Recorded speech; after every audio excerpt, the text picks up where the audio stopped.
You looking for a sub $70 knife? Let's check it out.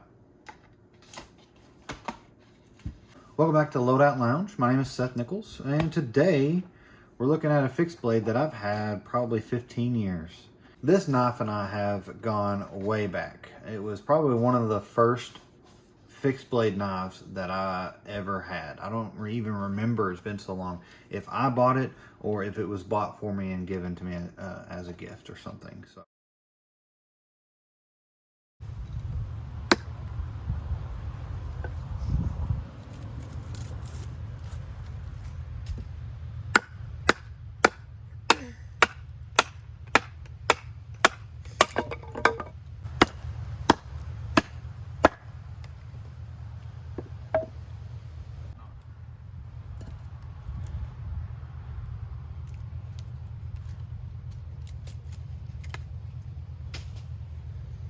Let's go on this.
But this is the Buck Knives 655.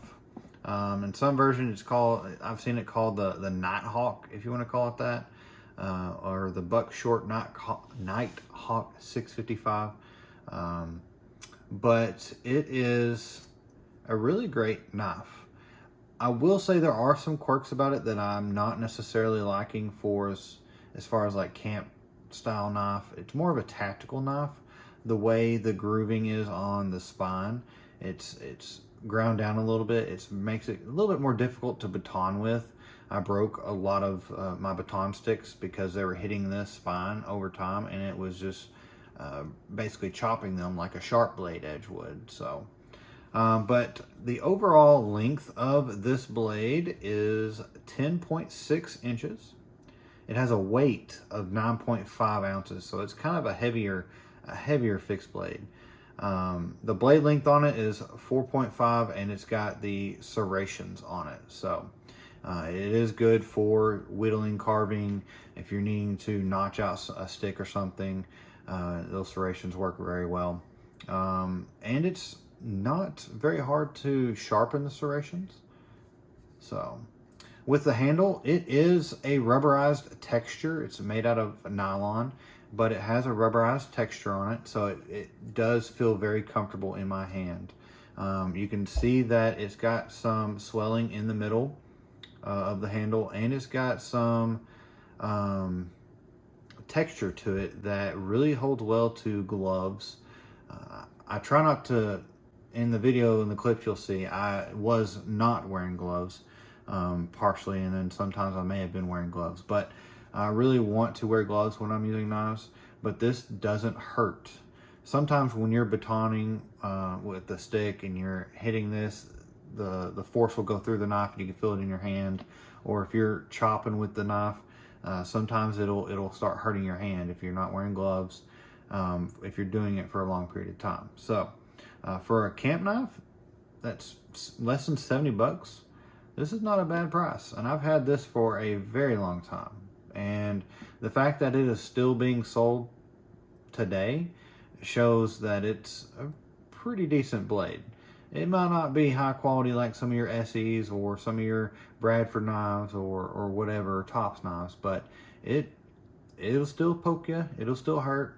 And I've hurt myself with this knife a few different times. So The blade material is 420 HC, so it's a pretty sturdy blade steel. So the only thing that I'm not necessarily liking, but it's not the end of the world, is if you look online, there's two different sheath options. Now, like I said, I've had this one for 15 years. They probably didn't have that sheath option back then, but I'll have a link in the description for both of them. This is the sheath that it came with. It's just a belt sheath that hangs on your hip, and it works. It does the job. It protects the knife. It protects you. It keeps it out of the way. Sometimes I have a little bit of difficulty with the straps, getting that to at the right angle to where it'll pop on. When it's on the belt, it makes it a little bit harder. Off the belt, you don't really have any trouble, but it's not going to come out when you have that strapped on there. So the Buck 655.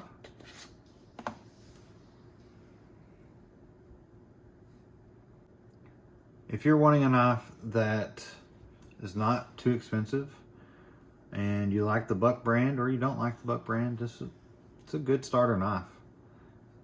It's a good camp knife to get out there and actually use and not worry about beating it up. As you can tell, I'm not cared about beating this thing up. I've used it a lot. I've batoned a lot with it. It's been my go-to just everything knife when it comes to outdoor use and abuse. So this knife has pretty much seen everything. I've stabbed metal with it. As far as the knife, my most favorite part about it is the handle and how well it fits my hand. It is very comfortable for not having gloves on and using it. It doesn't, the vibrations and the force doesn't go through to your hand as much as let's say the Gerber Strong Arm.